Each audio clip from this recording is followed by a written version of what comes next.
KTV 사실은 이렇습니다. 오늘의 기사입니다. 지난해 4월부터 안전신문고 앱을 통해 불법 주정차를 신고할 수 있는 주민신고제가 시행됐습니다. 하지만 시행 이후에도 불법 주정차는 여전히 기승하고 있고 신고 또한 지자체별로 주민신고제 적용 시기, 신고 접수 기준이 제각각이어서 국민들이 혼란스러워하고 있다는 내용의 보도입니다. 또 다른 기사입니다. 신고는 급증하는 반면에 실제 과태료 부과는 60% 수준에 그치고 있다는 내용인데요.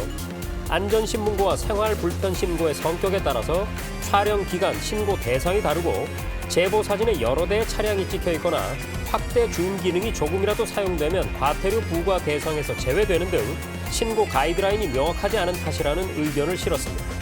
KTV 사이다에서는 불법 주정차 주민신고제와 관련된 논란에 대해 팩트체크합니다. 네, 명확한 사실 확인을 위해서 행정안전부의 지만석 과장을 자리로 모시겠습니다. 네, 안녕하세요. 행정안전부 예방안전과장 지만석입니다.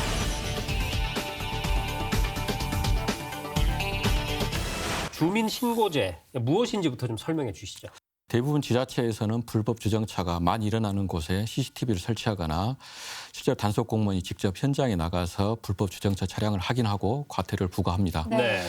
이러다 보니까 단속 공무원이 단속할 때만 잠시 불법 주정차 차량을 비워두었다가 다시 불법 주정차를 하는 이런 일들이 계속 반복되고 있는 것이 현실입니다. 그렇죠. 네. 그래서 저희가 이번에 절대 주정차를 해서는 안 되는 4개 구역을 선정해서 주민신고제를 도입했습니다. 네.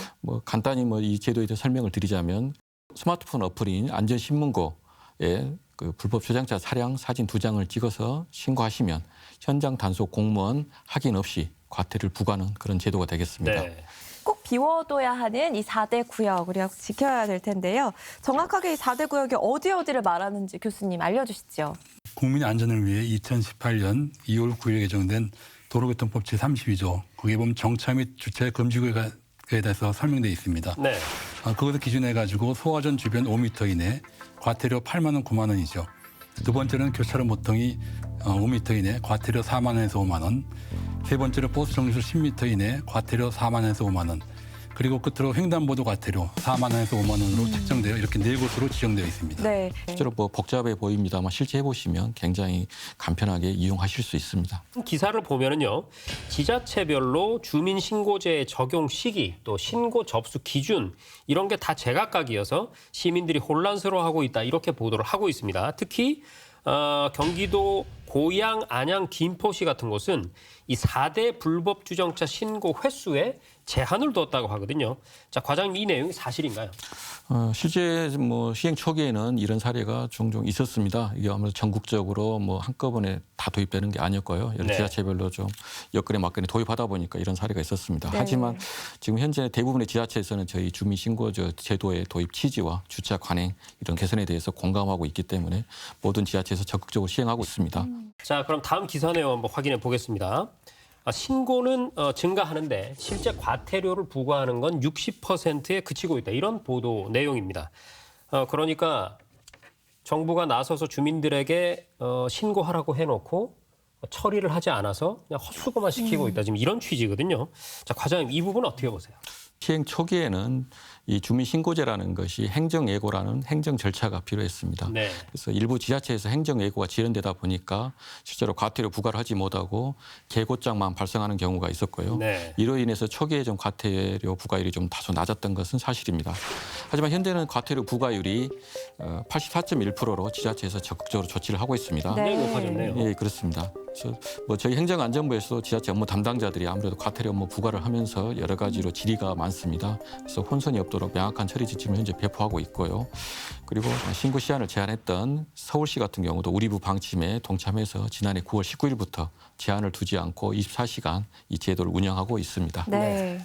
작년 4월에 이 주민신고제가 시행됐고요. 10개월 남짓이 지났는데요. 네. 그거는 성과도 좀 짚어봐야겠죠. 저희가 이 주민신고제 시행된 이후로 일 평균 한 2천여 건 이상 공익신고 현재 접수되고 있고 네. 많은 국민들께서 참여해 주시고 있습니다. 실제 저희도 지난해 6월과 9월에 전국 51개 구역을 대상으로 저희 안전보안관들과 함께 위반율을 한번 점검해 봤는데요. 점검 결과 4대 구간 위반율이 뭐 좀 구체적으로 좀 말씀을 드리자면 교차로 모퉁이는 37%에서 28%로, 횡단보도는 31%에서 25%로, 소화전은 30%에서 16%로, 어허. 그리고 버스 정류장은 17%에서 9%로 점차 낮아지고 있습니다. 네, 오늘 KTV 사이다에서는요. 불법 주정차 주민신고제 신고 기준이 지자체별로 제각각이어서 혼란스럽다.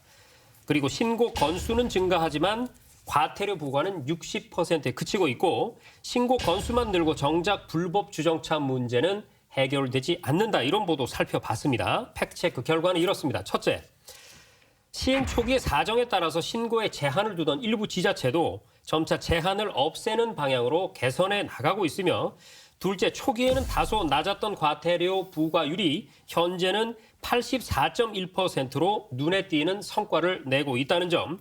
셋째, 국민들의 인식 개선을 통해서 4대 구간의 준수율도 한층 개선되고 있다는 사실을 확인했습니다.